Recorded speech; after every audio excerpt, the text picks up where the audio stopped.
Hello, everybody, and happy Wednesday. I hope everybody is having a good week so far.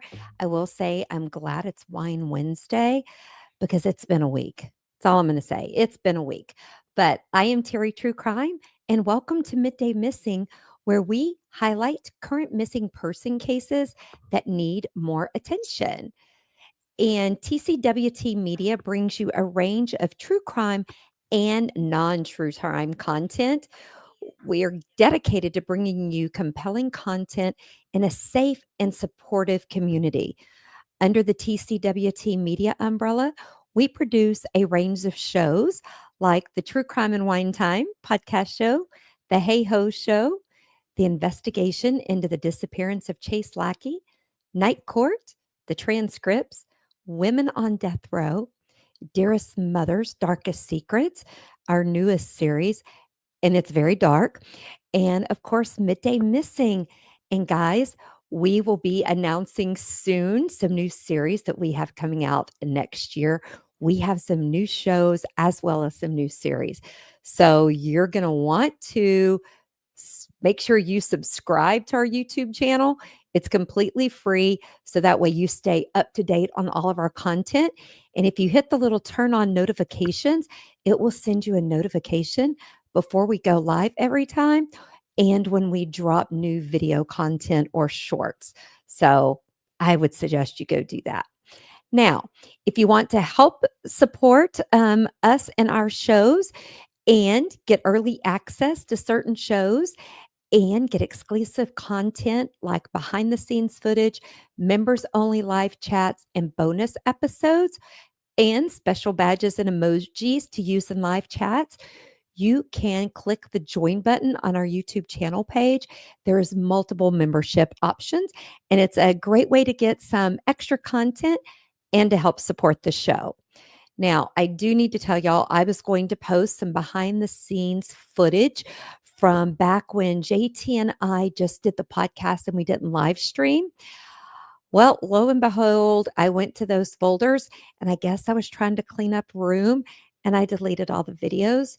I only have the audio bloopers. So I apologize for that. But I will find something that I can do with the audio to get at that out to you.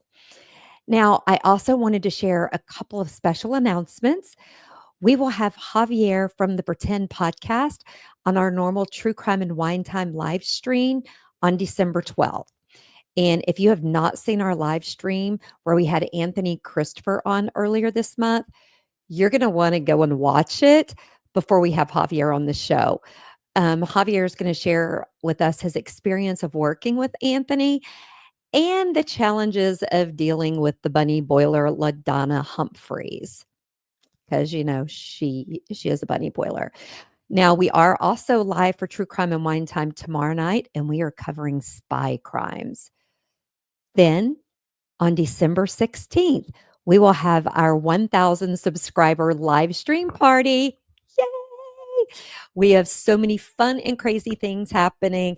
And it will also be our last live stream of the year as the team here at TCWT Media will be taking off for the holidays and we will return the first week of January. Oh, and it looks like we are very blessed today. We have the fabulous JT in the chat. So that doesn't happen very often. So, hi, JT. I can't chat and say hi because I am not that multi-talented.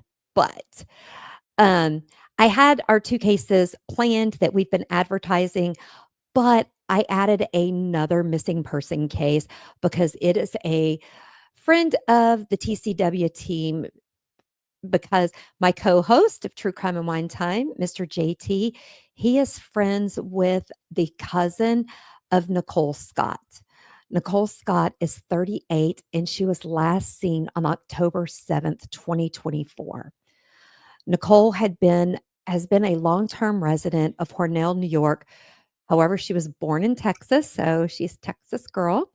She is well known in her community. She is also a single mother to a 12-year-old daughter.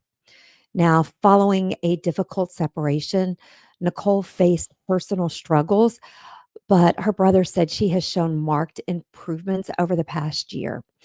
Now, Nicole had very strong ties to her family, particularly her parents, and Nicole kept in close contact with them, usually calling or messaging every couple of days and never going more than 10 days without reaching out.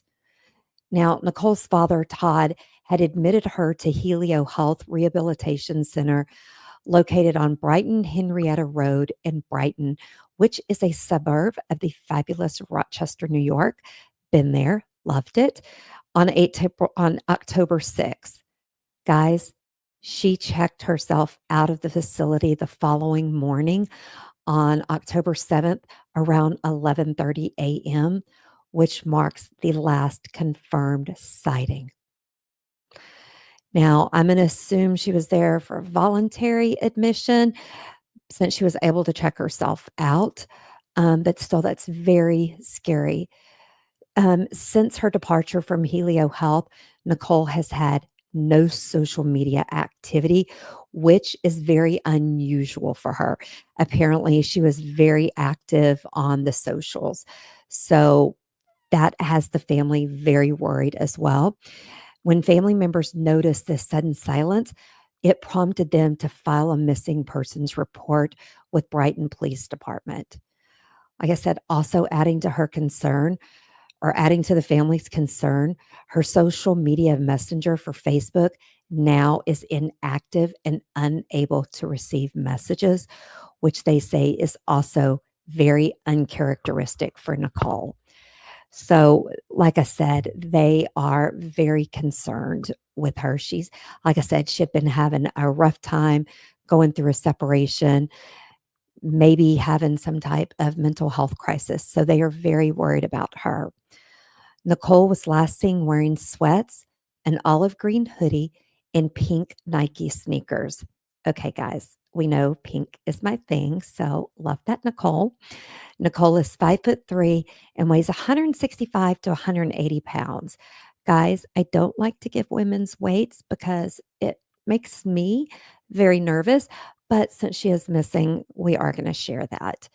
If you have any information regarding the disappearance of Nicole Scott, I am going to ask you to please contact the Brighton County or the Brighton Police Department at 585-784-5150.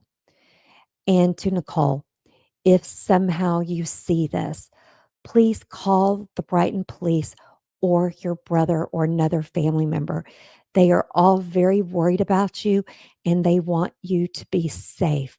So, like I said, Nicole, if you're hearing this, please reach out to any of Nicole's friends who possibly think they're doing the right thing by not sharing information where she's at. Guys, this family is extremely worried. I'm going to ask you, please do the right thing. Tell them where she is. Okay. We will also share the missing person flyer for Nicole after our live stream ends today.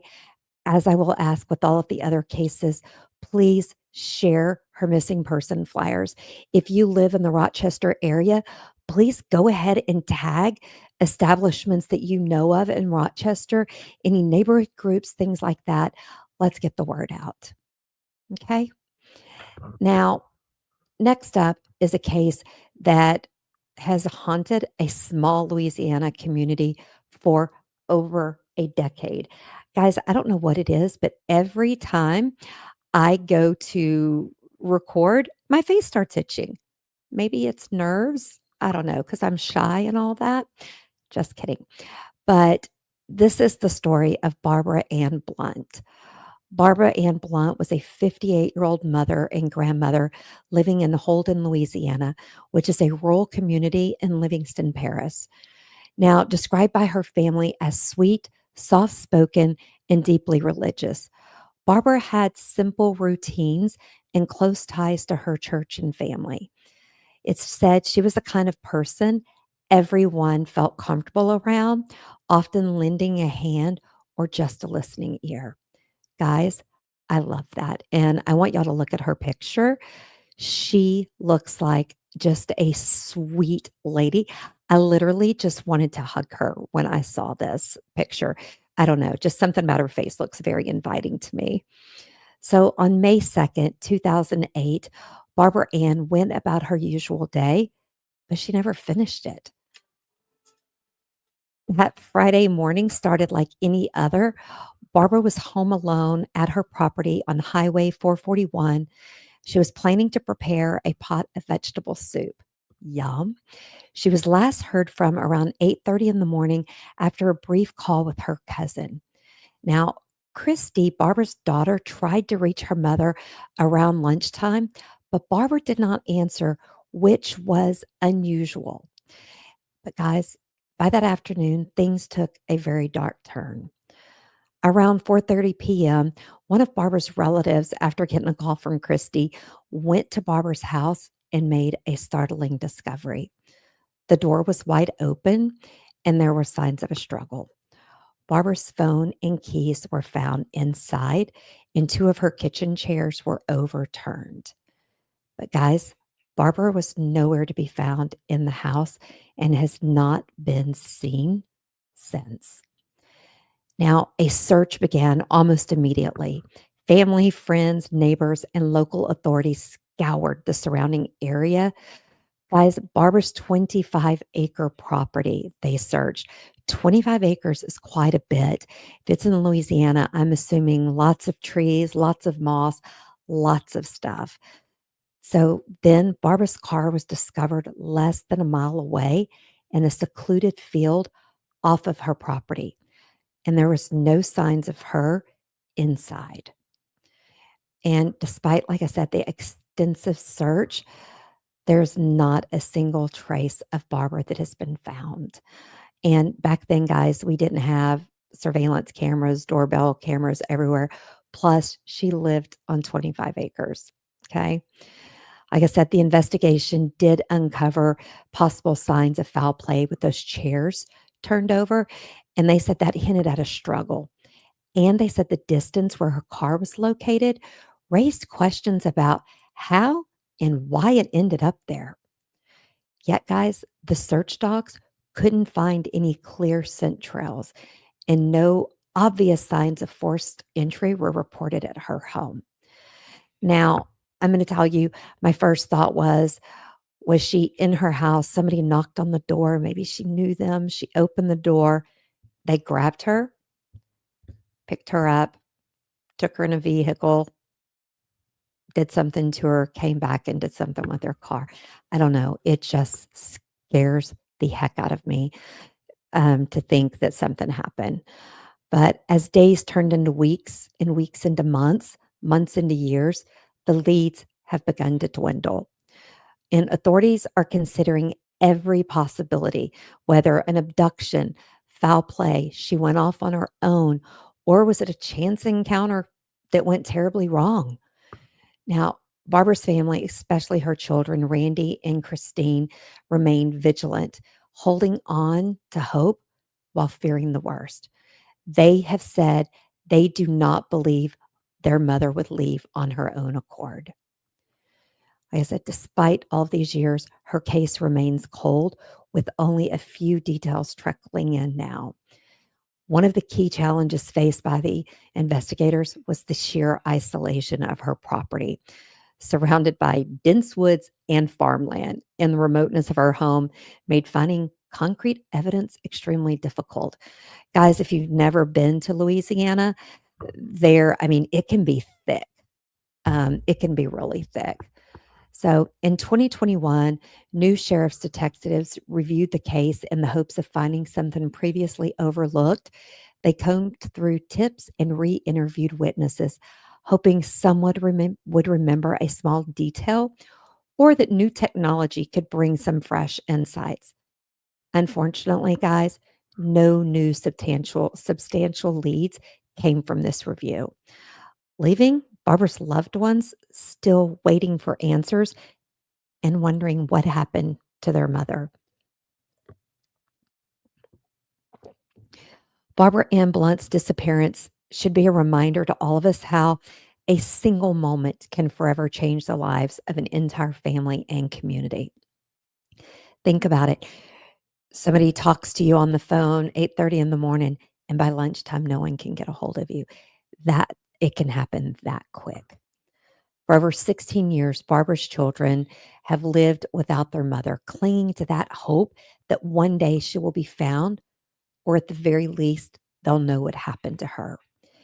If you or anyone you know has information about Barbara Ann Blount, please contact the Livingston Parish Sheriff's Office at 225-686-2241 or the Capital Region Crime Stoppers at 225-344-7867. Guys, I know I say this all the time, and I try not to beat a dead horse, but even the smallest piece of information could help bring her family the closure they desperately need. We don't know what all clues law enforcement has. They could just need one little thing. So please reach out to them. Now, next, we are going to head to Texas. I will say, I feel like I do a lot of stuff in Texas. Um, this case has haunted East Texas for over 15 years. Brandi Ellen Wells, nicknamed Blinky for her frequent blinking, disappeared on August 2nd, 2006. Guys, I just can't get over Blinky. I have never heard anyone have that as a nickname. When I saw that, my first thought was Pac-Man and the little ghost named Blinky. I know, I'm weird. But Brandy's story is a troubling mystery. It's one of a young woman on the verge of starting a new chapter in her life, which was tragically interrupted by her sudden disappearance. But let's go back to that fateful night. Brandi was living with a roommate in Brownsboro, Texas. She was excited about enrolling at Trinity Valley Community College and starting a new job at Walmart, where she hoped to save up money for her dream of becoming a kindergarten teacher. Guys, anyone who wants to be a kindergarten teacher is a saint in my book because, I mean, I have a 5-year-old grandson, and I could not imagine having a whole classroom full of little guys. So on August 2nd, 2006, Brandi visited her mother in Tyler, Texas, before driving to Longview. She planned to spend the evening at a popular nightclub called Graham Central Station, despite being unfamiliar with the area. But Brandi arrived at the club around 10:30 p.m. after making multiple calls to the club asking for directions. Me, that's me, guys. I'm directionally challenged. Thank goodness we have Google Maps. By the time she got there, her gas tank was nearly empty. And according to witnesses, she asked other patrons for help with gas money. But it is unclear whether anyone came to her aid. Brandi left the club alone shortly after midnight. Now, surveillance footage captured her walking out, and it is reported she was not or did not appear to be intoxicated at the time. That is the last confirmed sighting of her. Now, 5 days later, her black four-door Pontiac Grand Prix was found abandoned on Interstate 20 just outside of Longview. Her purse, wallet, and a non-functional cell phone belonging to her ex-boyfriend were inside. No signs of Brandi. Also, the driver's seat had been pushed back, suggesting someone taller than Brandi may have driven the car. Also, there was a plastic gas can inside the trunk, which her family insisted do not belong to her. Now, police did not find any signs of a struggle in or around the car. However, there were disturbing details involving Brandi's cell phone. After her disappearance, her phone was found and used by 3 individuals.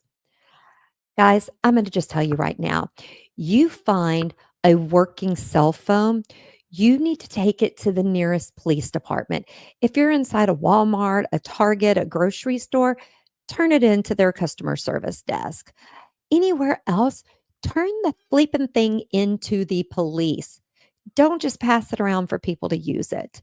So, one of the people using it was a man who has not been publicly named. He, however, did take a polygraph test and they say he failed. But investigators have not publicly labeled him as a person of interest or a suspect.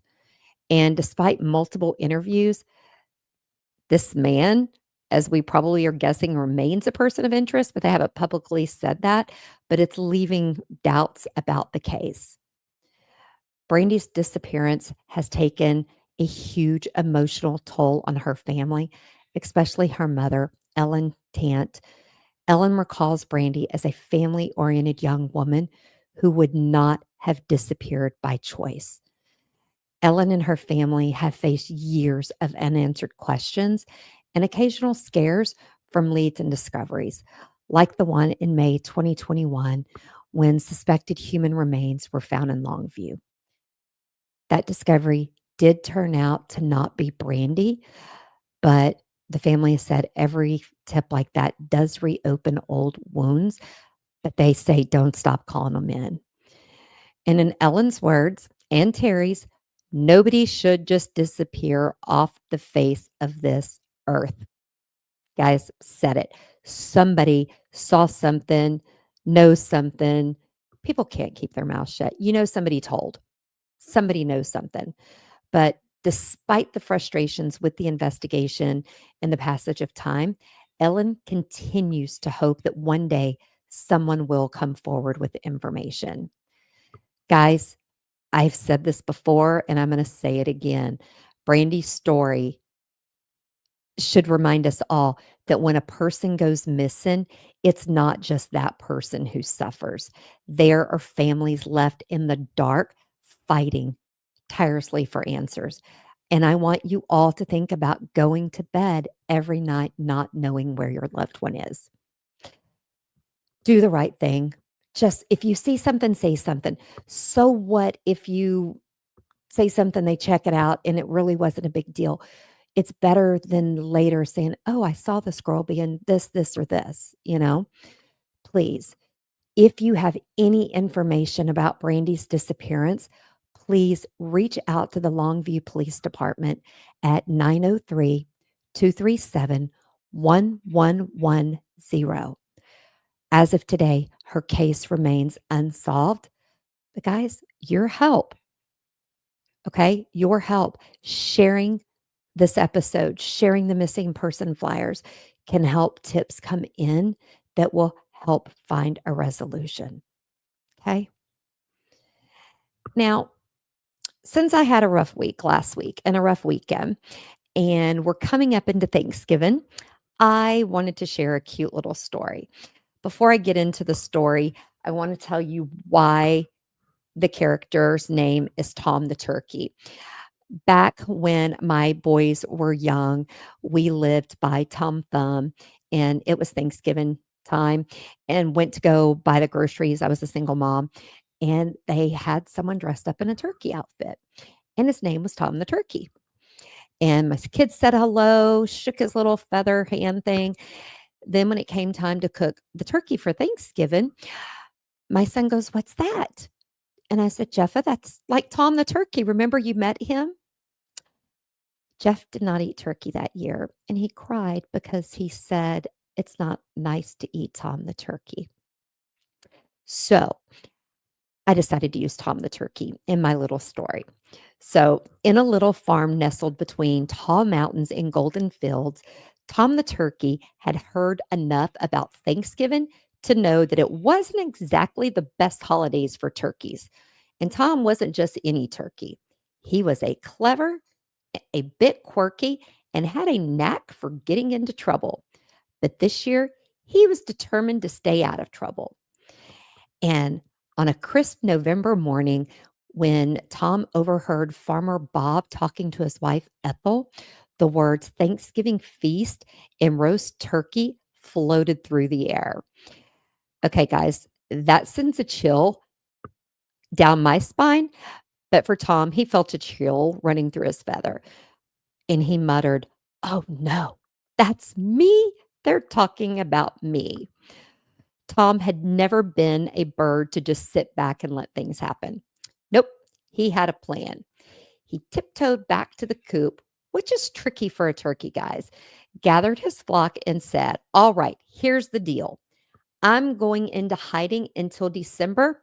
You guys cover for me." His friends, a mix of supportive hens and one very clueless rooster, wished him luck, and off Tom went.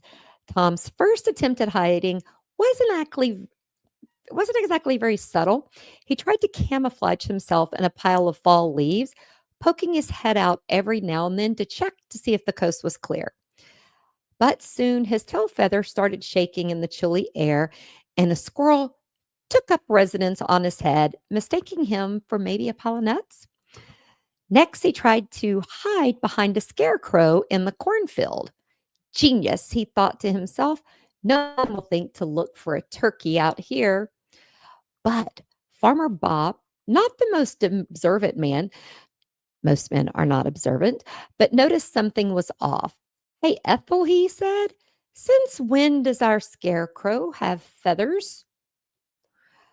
Tom quickly scrambled away, leaving behind a pile of straw and the scarf he had borrowed for the scarecrow. As the days passed, Tom became even more inventive.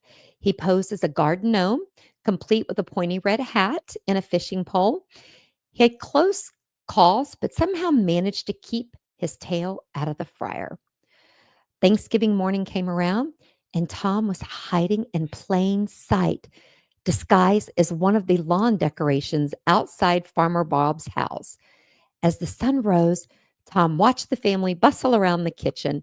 Suddenly, a car pulled up, and out stepped Bob and Ethel's vegetarian cousin, Linda, holding a large tofurkey. "Surprise!" Linda exclaimed, waving the tofu like it was a trophy. "I brought Thanksgiving dinner. I thought we'd give the real turkeys a break this year." Tom breathed a sigh of relief, his feathers practically sparkling pink with joy. He strutted around the yard, thinking he was the luckiest turkey in town.